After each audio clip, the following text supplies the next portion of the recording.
Alright, so for our anniversary, we are going on the Serengeti tour, and we picked a tour with Phil.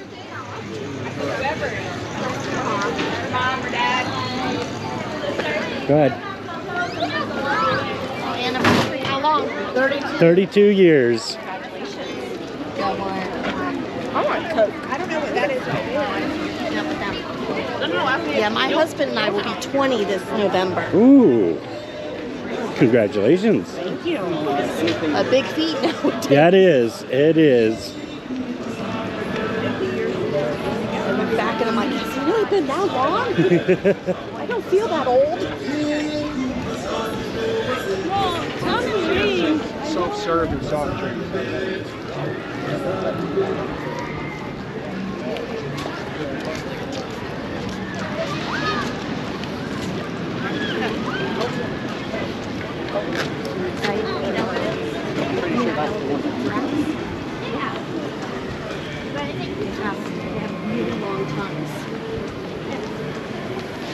And one of those 2 trucks or 3 trucks will be ours.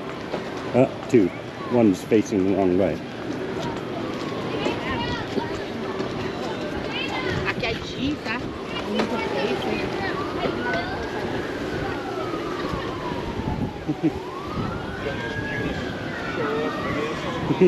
Tired? Okay, I'll hold it for a minute.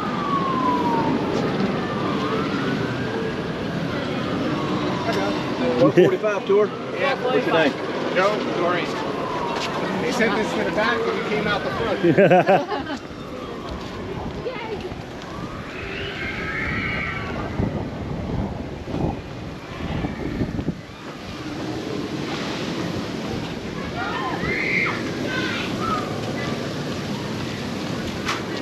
Right there in the shade, perfect spot. 1, 2, 3, 4, 5, 6. Don't hold up right here except for lettuce. Hi, Richard! How are ya? Doing good. How about you?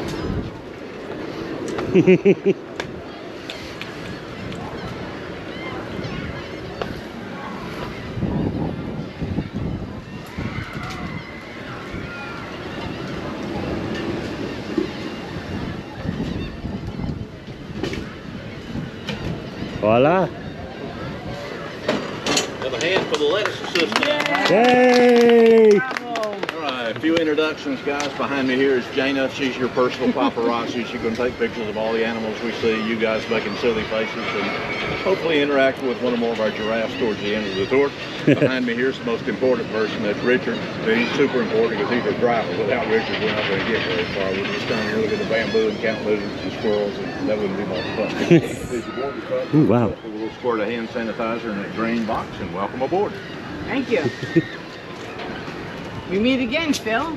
Yep. Hey, I got all kind of veterans here today. Oh, yeah. You guys can narrate, and I'll just sit back here and enjoy. Okay. Oh, yeah.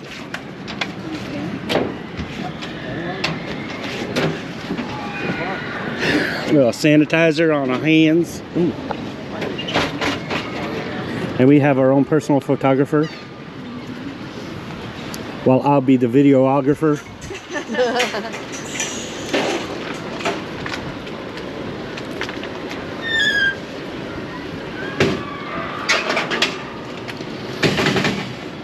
All right, guys, welcome to your Serengeti Safari. For you guys that aren't veterans, a few safety rules before we head out. We'd really like it if you made it through this without getting scuffed up in any way. Number 1, please keep both feet on the floor of the truck at all times. You're going to be rocking and rolling over rough, bumpy ground, so make sure you got a good stable base to stand on. Anytime the truck's moving, I need you securely latched on to some part of the side of the truck. If we get near a group of animals, Richard will stop the truck. Then you're free to move about, get better pictures, get a better look at the animals. But when I say we're getting ready to move again, please move back to the side of the truck and hold on securely. Keep your hands, arms, and heads inside the truck at all times. And any personal items that you brought with you, hang on to them securely. If you happen to lose anything overboard, let me know immediately. We'll try to pick it up if we can reach it. If we can't reach it, it'll have to lay out there to one of the belt staff can go get it. And it might get chewed on or something worse in the meantime, which is not good for the animals and not good for your stock.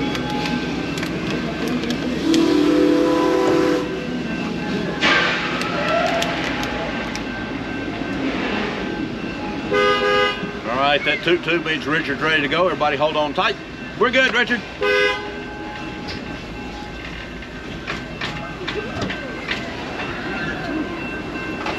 And here we go, folks.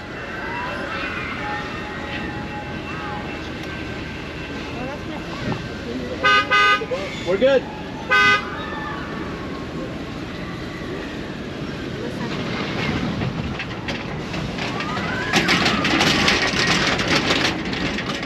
right, guys, we're headed out into our Serengeti belt habitat. It's about 65 or 70 acres of the park that's set aside for our hoof stock. We're going to see several different types of African antelopes, rhinos, ostriches, wildebeest, a couple of different kinds of zebras. Then we'll finish the tour by the giraffes, and we will do our best to get you licked and slobbered on by a giraffe. We're good, Richard. Have to wait here while the train goes by, so that way, if anybody should lose an object on cheetah hunt, we can catch the wallets, but the phones and stuff. Okay, we're already seeing our first animals. These reddish brown antelope, or an African antelope called the Nyala. Nyala are African forest antelopes. They prefer the deep woods and thickets, and they rely on their ability to hide from predators as opposed to their ability to find their way. All of the reddish brown ones you see are going to be females. We might see Bangani, he's our male Nyala. He looks very different. The Nyala is a very sexually dimorphic species. That's a fancy term that means boys and girls look different. Bangani's about twice the size of the ladies, rather than being that reddish brown color. He's kind of a charcoal gray color, has a long beard and mane. It's a pretty impressive pair of horns. Bangani's pretty new here. He's only been here about 6 weeks. We'll see how he does. The one we had before him was named Siberia. He came here to the Miami. He was here for a couple of years. He was a busy beaver while he was here. I think we had 16 calves born while Siberia Oh was on boy. the property. So his early progeny began to reach sexual maturity. We don't want fathers making a daughter, so we moved him out to another group to get acquainted with a different group of ladies. If I'm reincarnated, I want to come back as a male zoo Nyala. You must be a Sagittarius.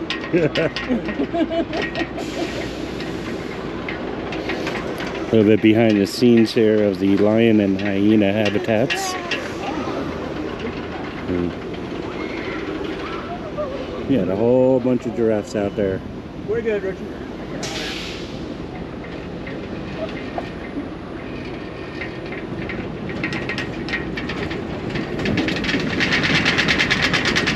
Right on the belt proper now. To our right is what we call the south belt. To our left is what we call the north belt.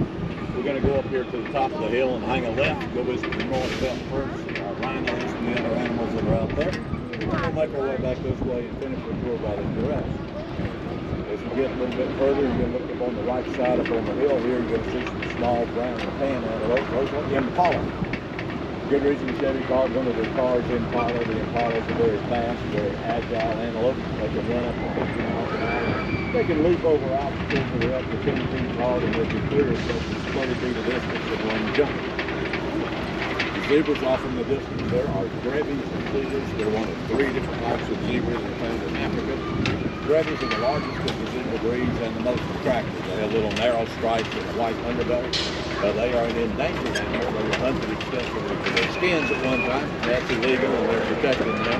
Their biggest problem now is competition with domestic livestock for available water and graze.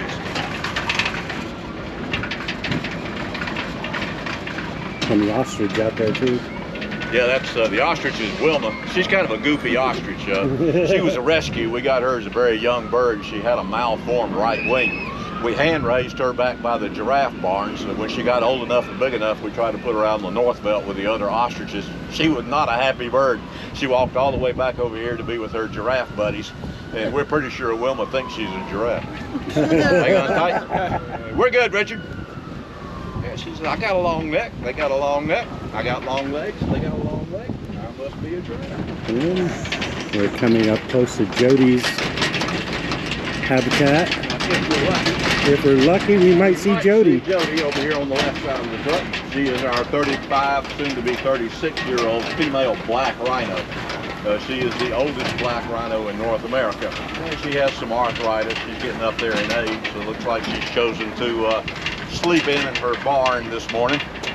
She weighs about 2,000 pounds. She's a little on the small side for a black rhino. They top out at around 3,000, 3,500. The black rhino is a solitary animal. That's the reason Jody has a habitat all to herself. We try to give the animals a habitat here that's similar to what they prefer in the wild. No Jody. She decided to take it inside today. We're good, Richard. Now we're heading into the north belt. Browser. That means it eats leaves and branches off the bushes and trees that it can reach. It has a wedge-shaped head and a prehensile upper lip. Prehensile means it's like our fingers. It can bend and grasp things. And the black rhino uses that prehensile upper lip to strip leaves and brush off the bushes and trees and stuff them in its mouth, kind of like an elephant uses its trunk. Got a bunch of animals coming up here to the front of the truck. Get a little bit closer. Way off in the distance, you can see some of our white rhinos. Two kinds of rhinos found in Africa, black rhinos and white rhinos. The names are not very descriptive because black rhinos aren't black and white rhinos aren't white. They're gray-skinned animals. We think the white rhino name may have originally been wide-mouthed rhino. The Afrikaans or Dutch word for wide is white. And the early English settlers heard the Afrikaners referring to the white rhino, and it got garbled up over the years, and wide-mouthed rhino became white rhino. Right by here by the truck, the pretty brown, tan, black, and white antelope here are Grant's gazelles. Gazelles, the most common type of antelope found in the world. They're found in 17 different types of breeds, all over Africa, all over India, up in the Western Asia, and China. Back here, just across on the back end of the lake, the large gray antelope back there are wildebeest, or bearded gnu is the other name for them.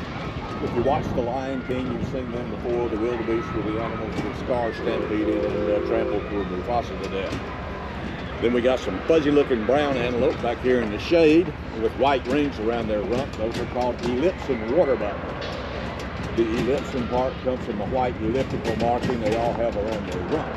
As the name indicates, they're very dependent on the water, both for sustenance as well as protection. When the water buck's threatened by a predator, they quite often run into the water in order to escape the predator because they know lions and leopards don't like to get wet. Then we got a bunch of zebras here on the left side of the truck. These are the plains or common zebra. They're another type of zebra that are found in Africa. Common zebras are the smallest of the zebra breeds, but as you might guess from the term common zebra, the most numerous. They're also the only breed of zebra that has the stripes that go all the way around their animal's barrel. The other two types have white underbellies. Here's the rest of our white rhinos, including a zizzy. There's our baby white rhino, right in between the two adult females. There's Her a name ZZ. means precious treasure in Swahili. She's about 7 months old now. She weighed about 100 pounds when she was born. She's up around 700 now. She'll gain about 100 pounds a month over the first 3 to 4 years of her life. White rhinos get up to as much as 6,000 pounds. They are the second largest land animal to the elephant. Our largest white rhino was Lucy. She got moved out about a year ago. She was recommended to breed with a male white rhino at a zoo up north. She weighed about 4,600 pounds. Funny story about Lucy, we periodically weigh the rhinos here in the park as one of the checks on their health. One of the times we weighed Lucy, when she got off the scale, she pooped and peed. So the keepers, out of curiosity, just put her back on the scale. See how much weight she lost? 86 pounds. Wow! Rhino's horns are made of keratin. Anybody know what keratin is? Yep, same thing our fingernails and hair are made out of. And like our fingernails and hair, they grow throughout the animal's lifetime. We'll quite often see the rhinos rubbing their horns against the rocks and trees to keep them shaved off a little short. Other ones let it grow nice and long. It's just up to the individual rhino. That's whatever they think is cool and sexy, that's what they do. And we got a little bit of a rhino mating ritual. The one on the right is Tombo. He's our resident male. The one on the left is Callie. She's one of our females. Now animals want to know that their prospective mate is strong and healthy. And the way they figure that out, they actually try to push each other around. They'll spar and shove each other around. If one of them runs off and hides, that means it's a wimp or sickly and they won't have anything to do with each other. On the other hand, if they push back and forth, then that means they're strong, healthy animals and they might be willing to mate. Tombo's actually the smallest of our rhinos. That would be a problem for him in the wild because the females would generally prefer a larger and stronger male. But Tombo's the only alternative here, so he makes out pretty good. He's fathered 12 calves now during his time at Busch Gardens. Busy boy. And the ones over in the distance there are Cayenne and JoJo. They're pretty new here, so they're generally, for right now, they seem to be kind of content to keep themselves separate from the rest of it. All right, y'all hang on tight. We got to get moving. Is Viazzi out there too? Viazzi is back behind the scenes. He's not out right now. He's getting about 2.5 years old, so we're getting ready to move him out to another zoo. Oh, okay. Yeah, they reach sexual maturity around 3 years old, and Tombo's going to start seeing him as a rival rather than his son. And his mother's going to start looking attractive to him. That makes sense. We need to move him out to another zoo. Yeah. All right, we're good, Richard. Viazzi, by the way, means potato in Swahili. We had a contest to name him, and Potato won out. He looked like a big lumpy Idaho potato when he was born. Busch Gardens is an American zoos and aquariums accredited zoo. And like all accredited zoos, we follow something called the Species Survival Plan, SSP. I'll finish that in a minute. You look way up on the hill, there's Dolly. She's another African ostrich. Dolly's a female ostrich. The female ostrich is gray, the male is black, so they highlight. The ostrich is the fastest two-legged animal on the planet. They can sprint 40 miles an hour, they can run 30 miles an hour for up to 30 minutes before they become exhausted. Back to the Species Survival Plan. It's put in place to ensure the overall health and genetic diversity of the animals that are in managed care. It includes a database with each animal's family tree and genetic descent, and it works kind of like a Match.com or a dating service for animals. When we want to breed a species, we go to the SSP people. They will recommend a male that's a good genetic match for the females in our park, meaning it's not related paternally or maternally, and then we'll see if we can work a trade with whoever owns that animal, get access to it for a period of time for breeding, and that's to ensure a wide and varied genetic pool among the animals that are in managed care, which is good for their health.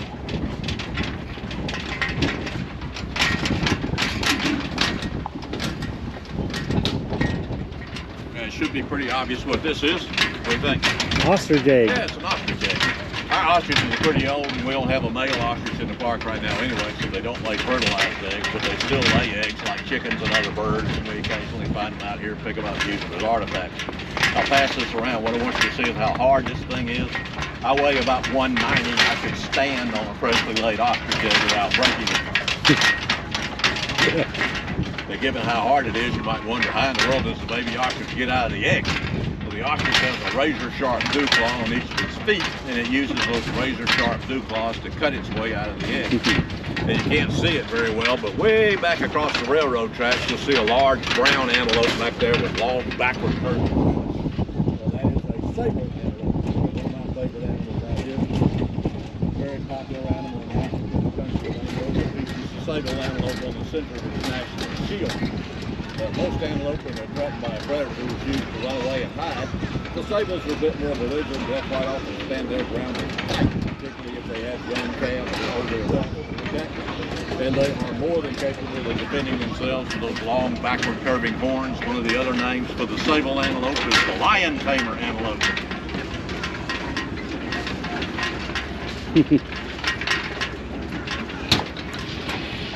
That's something rare you see on a Serengeti, is a Serengeti train filled with people. Rare animal. These little lakes provide water for the animals, and we call them the freeloader ponds. Park's a good source of food, so we get a lot of wild birds and squirrels and even some red foxes. You never can tell what you're going to see out here. A couple of months ago, I was doing a tour. I was coming out of the connector here, and there was a turtle laying right here in the middle of the road on the right-hand side. One of the rhinos walked up to it, and they have very poor eyesight. She couldn't tell what it was, so she reached down and sniffed it, and the turtle raised up and tried to bite her. That rhino curled her tail and went flying off. 4,000-pound rhino intimidated by a 4-pound turtle.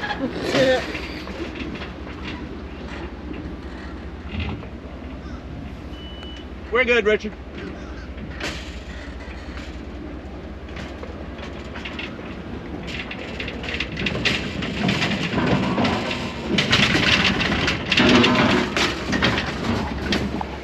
Head over here and visit with our giraffes now, or rather hope that they visit with us.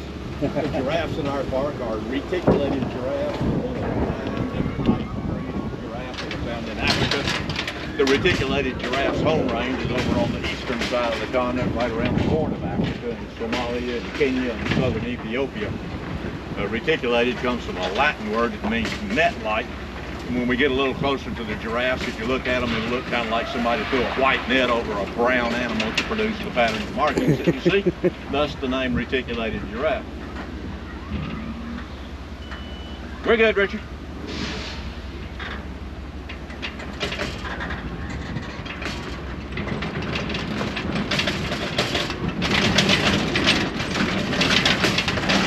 What's going to happen here, Richard's going to find us a good place to park, and we're going to hope that one or more of these giraffes will journey over to the truck and visit with us. When the giraffes come over, number one, please do not touch the giraffes. They are wild animals, not pets. They don't particularly like being touched. If you try to touch them, they might run off and leave us, and we wouldn't want that to happen. When I hand you the lettuce, what I want you to do is hold it up nice and high above your head, kind of pretend that you're a tree.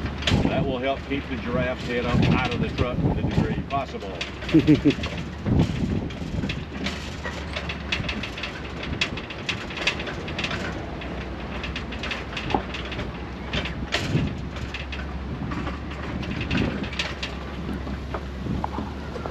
We got some giraffes and zebras over here. And the weird ostrich.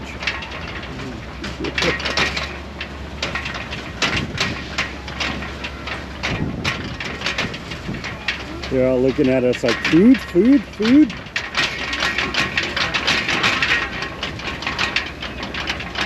This is Rita, right by the truck here, or Margarita. Here in between the two adults is Athena. She's our baby giraffe, about 8 months old.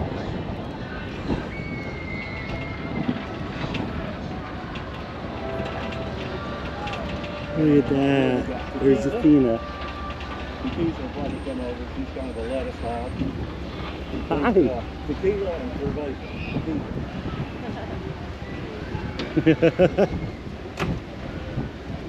So hold the lettuce up nice and high. She'll reach out with a long tongue and she sniffs a little bit and suck it right in.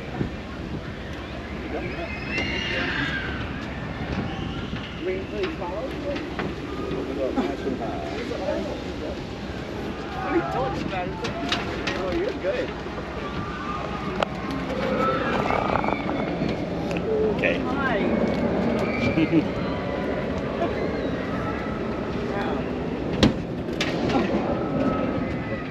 We're gonna try this a neat way, right?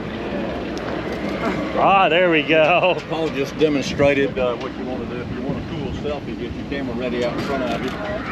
Hold the lettuce up over your shoulder and you'll get a cool selfie. They have no teeth up here. They have teeth down here in the back. So the worst they can do is slap it. Did you get it? Okay. Come on. No, don't give me another one.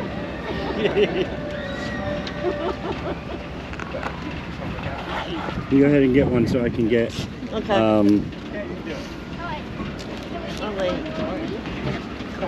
and turn around backwards.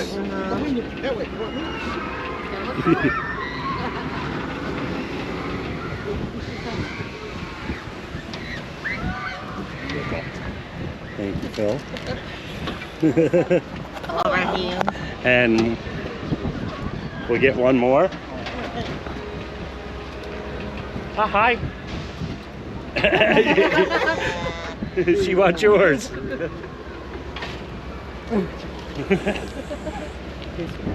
Yep. Oh, okay. That was fast. Yeah.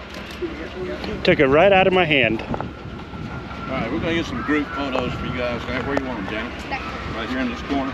All right, you two come over here in the corner. Everybody else kind of move back towards the truck for a minute. I'm going to give you each of a piece of lettuce. Hold it in your outside hand. No, let them have it yet. If you have to. These are separate from the photo key, correct? Thought so. When I tell you what you want to do, hold the lettuce up just above your head. Look at the camera and smile. Go for it. Nice and high. Good job. Look at the camera, not the giraffe. Oh, yeah.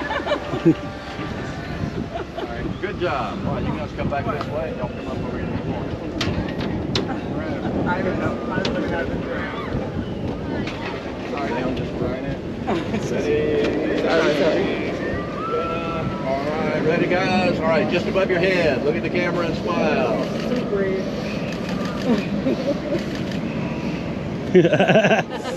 Outstanding. Y'all come on back this way. Oh. There you go. There you go. Oh. Oops. Got that there? All right, ready, guys? All right. All right, let us up.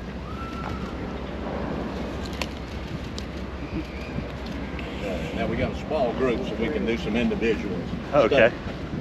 You can stay. All right, ready? All right, hold them up. Oh. Good job. All you want. I only have one hand though. Okay, we're gonna have to do two in one hand, right? Perfect. One and don't get my fingers. There we go. Come on up. This way.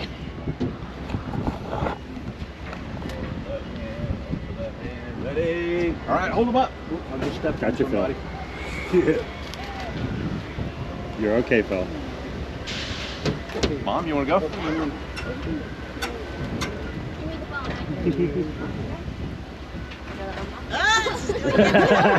I'm not over there yet. Sneaky. All right, up you go.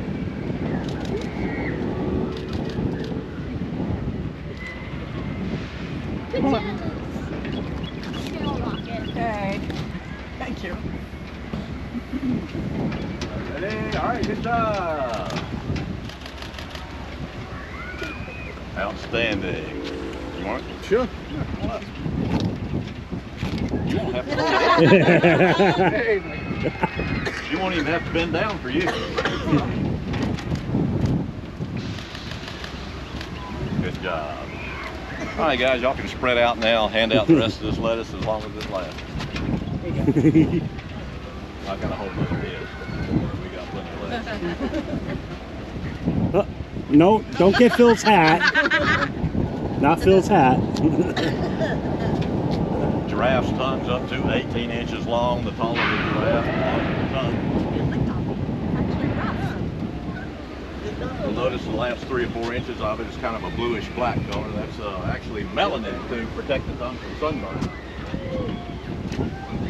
The tongue's the main thing the giraffe uses to pull food into its mouth. Spends about 65% of the day. You saw that, outside the didn't you? animal's mouth, so it makes sense that it would need some protection from sunburn. Yeah. Thank you. Humans have been fascinated with giraffes for thousands of years. The ancient Egyptians gave the giraffe its own hieroglyph, and there are pictograms on the walls of King Tut's tomb showing Egyptians leading haltered giraffes around on a leash, indicating they probably kept them as pets. Sorry guys, can't take a pet giraffe home with you. Probably wouldn't want to anyway. They each eat about 70 pounds of food a day. They'd be really expensive to take care of.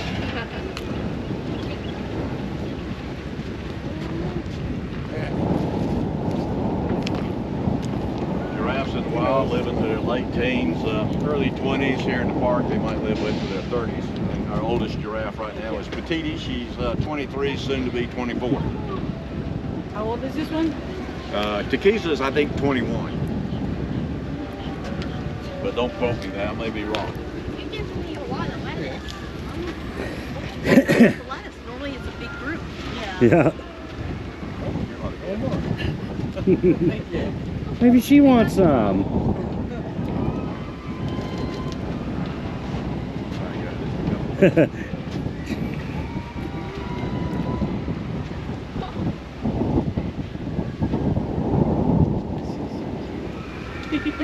You almost hit my mouth. She almost licked my face. You like that? It's like yum yum. Yeah, what's all that stuff all over your tongue? Everybody move around, get around the sides of the truck, get ready to hold on for me. Everybody wave bye-bye, say thank you, Takisa, for coming over and visiting Thank you, us. Takisa. All right, hold on, please. Gorgeous girl. All right, we're good, Richard. Duck. What do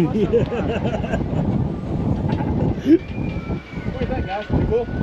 Bye, Takisa.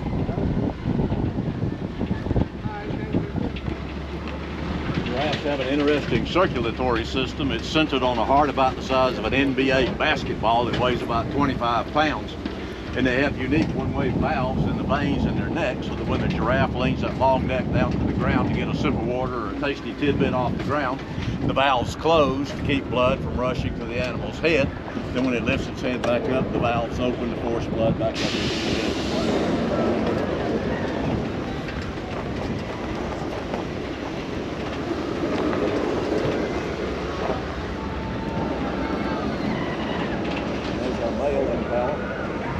Here just about long enough, it'll start to see some calves drop in the next 2 or 3 months. If he's done his job.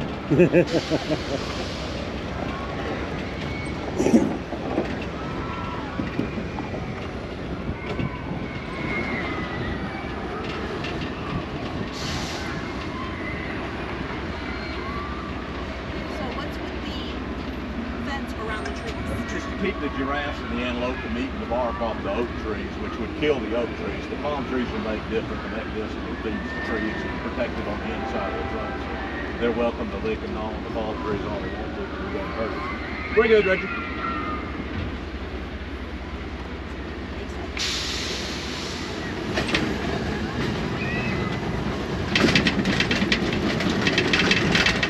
Everybody have a good time? Oh yeah. Yeah, good deal. We have a couple of goals for our safari tour. One's obviously to entertain you, let you have some fun, see the giraffe. But we also hope to educate you about these animals, let you see them and their behaviors in its natural environment as we can contrive to create here on the Gulf Coast of Florida. And in doing so, we hope you'll develop a bit more personal connection with the animals and share more about them and more about habitat. I would encourage you guys to visit the national parks, wildlife refuges, zoos, aquariums, and whatnot that are found close to where you live. It would also encourage you to seek out and take advantage of volunteer opportunities. We actually have lots of them here in the Bay Area. You can sign up to go up and do beach patrols looking for sea turtle nests out on the beaches. You can go out with a marine biologist to help do water quality sampling, seagrass surveys, scallop surveys, and a number of things. Find those kind of opportunities and take advantage of them. Turn off the TV, get away from the video games and the internet, get the fresh air and the sunshine, and help preserve habitats for these beautiful animals. How do they prepare you? Were you familiar with the information, or? No, we get a little animal fact book when we start, but we're expected to study on the animals and develop. We don't have a script or anything, so we're expected to study up on the animals and develop our own narration. Oh, interesting. Over here on the right side of the truck, we have the most dangerous animal in Florida, the tourist.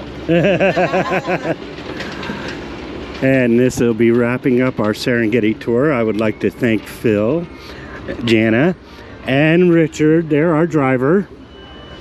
All right, last cattle count. This is guest participation time. Now, there's only 6 of you, so you're going to have to be really energetic, okay? I'm going to count to 3. We're going to say, "We're good, Richard."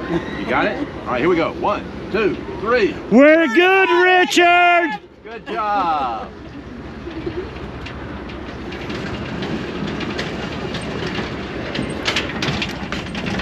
And don't forget to like and subscribe for more videos like this.